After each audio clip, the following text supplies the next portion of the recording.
Yes, people, welcome back to the Sports Centre.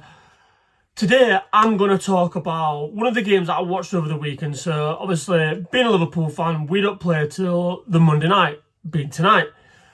And the game of the weekend that I really wanted to watch, stood out for me, probably stood out for most people, was Tottenham versus Man City. It was on TV. Thought, right, dinner time kickoff. I'm going to sit down. I'm going to watch this game, and because I didn't have a dog in the fight, you can watch a game completely different to when it's your team. You can watch it with freedom. You can sit back. You can chill out. You can relax. And me being me, I like to understand the game. You know, Pep Guardiola is one of the best managers ever. Period. I was going to say ever to kind of grace this land, but not even this land. Ever to grace the universe, the globe. He's a phenomenon. Thomas Frank, new manager at Spurs. Spurs won the Europa League. Got a good win on the opening day of the season, albeit against Burnley at home. And I was intrigued more than anything. I was like, right, let's have a look at this. And it didn't disappoint. The game was really good. I have to say, excuse me, Tottenham were unbelievable. And I want to go into Spurs a little bit more. Obviously, we've all seen the game. We've all seen the goals. I thought it was a bit of a slow start. It took a while to get going. When it did get going, I was really surprised about how different Tottenham are under Thomas Frank. I've watched them a couple of times now. I saw the highlights against Burnley.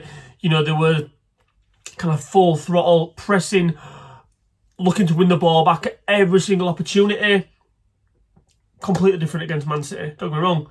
They did press, they did harry, but they came with like maybe I won't say a low block, but a mid block. You know, they're protecting the lines, kept the gaps between the lines between attacker, midfield defence, kept them tight, same distances all the time. Richarlison, as much as I'm not his biggest fan, I don't think he's that good of a player. I thought he had a decent game. He made it very difficult for the Man City defenders all afternoon. He grew into the game, shall we say. I think some of his hold-up play in the first 10-15 minutes wasn't all that, if I'm honest. And, you know, to be able to play the system that Tottenham did, they needed more from him. But, and look, they got more. They absolutely got more. And Spurs deservedly went in 2-0 up at half-time, playing good football, playing, you know, really kind of... I wouldn't even say it were just purely counter-attack, because it wasn't. Spurs played some good football when they was in possession, and it wasn't just all counter-attack. They came out for the second half, and I thought, surely Thomas Frank just goes, pretty much, carry on, guys. You know, my team talk's done. I don't even need to say anything. You're 2-0 up, away at home to Man City, one of the best teams in the land. Keep doing your stuff. It wasn't completely different. And I got it wrong. So I was there watching the game thinking, right, surely Spurs have just got to play. They didn't. They sat back in a really low block. They soaked up pressure. Richarlison was pretty much playing within 30 yards of his goal. And I just thought, what is Thomas Frank doing here? Like, he's played the perfect game so far. He's committing tactical suicide here. Absolutely not. He knew, and have a look at this graph here. So I've got this graph off the BBC. Thomas Frank knew that Man City were going to come out for the second half because there was 2-0 down. So he's obviously said to the guys, and this graph proves it. If you just look after half time, it's all Man City pretty much. He knew that. He knew Man City were going to come out. They were going to harass. They were going to harry. They were going to do whatever it takes to get that goal back. And Thomas Frank just went, right, guys, first 10 minutes or so, 10, 15 minutes, just sit in, soak it up, let them do their thing, let them get it out of the system, and then we'll continue playing again. And that's exactly what happened. And that graph just shows it how the first 10 minutes or so, after the first half, Tottenham sat back, soaked it up, basically just didn't play any football, really. It was all a case of just making sure that they did not concede a goal. And at the time, I thought it was a terrible decision from Thomas Frank, but boy was I wrong, and that's why I'm not a football manager. He got it absolutely spot on, and I've got some of the stats here that I've got off the Sky Sports website. I mean, Man City 61% possession, Tottenham just under 40. But in terms of all the other stats, Tottenham match them, or if not better them. Look at the shots. City 10, Tottenham 12. Shots on target, 4 to City, 5 to Spurs.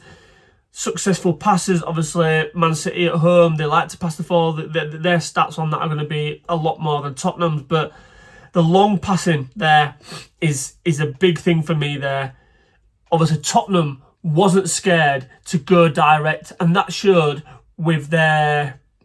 Was the first goal, the Brendan Johnson goal? Basically, long ball, the midfielder pushed up, I think it was Papsar, was it? Long ball up, flick onto Richarlison. Richarlison got in down line, cut it back, goal. Really simple, really basic goal. But I think this is coming in now a little bit more in the Premier League, whereas we've gone through a phase of you must play out from the back. You must. Don't get me wrong, teams still do that, but teams are starting to go a little bit more direct these days, and you're seeing it within there.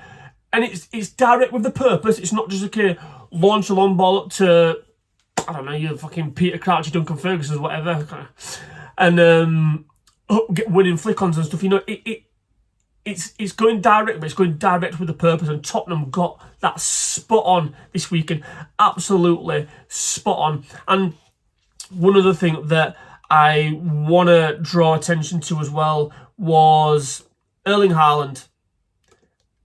Unbelievable specimen, unbelievable strike. You know, he's a phenomenon. But if you take away goal scoring, if you keep him away from your goal, it's like playing with 10 men for City. And I struggle to recall any passages of play where Erling Haaland really did anything of merit in that game on Saturday. And I think he had one bit of play, if I remember, where I think he was kind of getting a little bit frustrated and he kind of dropped in deep and he took a few players on, and I think he's kind of like, he might have assisted a chance for someone. But other than that, I mean, he did nothing. He literally did nothing. He had one shot on goal all afternoon. I think it was a header. He had a chance for a header where the ball was a little bit above him. He got his head on it, but I think he directed it over the bar. He directed it wide. But yeah, he literally didn't anything. I think his passing contributions were pretty poor. I think he had a 73% pass success rate, which is poor for a Premier League player, and especially a player of Erling Haaland's stature. When you're thinking, you're a focal point of attack, balls into you, like bringing your wide players in, dropping it back into midfield. 73% is pretty poor, to be honest.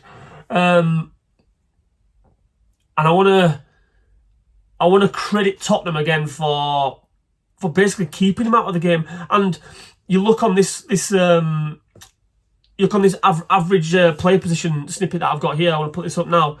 Look at where Erling Haaland's position is on this. Look how deep his average position is now. Erling Haaland is not going to affect a football game from there. And that just shows how much of a job Tottenham did on him. Romero and Van der Ven completely had him in their pockets. Probably still got him in their pockets now, if I'm honest. And that just shows by that graphic there. And yeah, I have to say, I think it was an all-round masterclass from Thomas Frank. And I've been impressed with his tenure at Tottenham. I know it's very, very short, but yeah, I've been pretty impressed with him so far. And it was a bold move by Tottenham to get rid of Ange, winning that trophy and bringing Thomas Frank in. And look, the time will tell how good Thomas Frank will be at Tottenham. We all know he was a decent manager at Brentford, but Brentford doesn't come with the added pressure of what a club of Tottenham Hotspur's stature do. And yeah, as I say, time will tell, but so far, so good for Spurs. And no doubt they will be happy with their new manager. They'll be happy with how their team is performing. And, fair play to them. Let me know, guys. Let me know in the comments what you think about Thomas Frank so far. Tottenham fans, surely you must be buzzing with this appointment. You must be buzzing with the start of the season. Yeah, give me a thumbs up if you like the video. And don't forget, if you haven't already, hit that subscribe button. I'll catch you in a bit.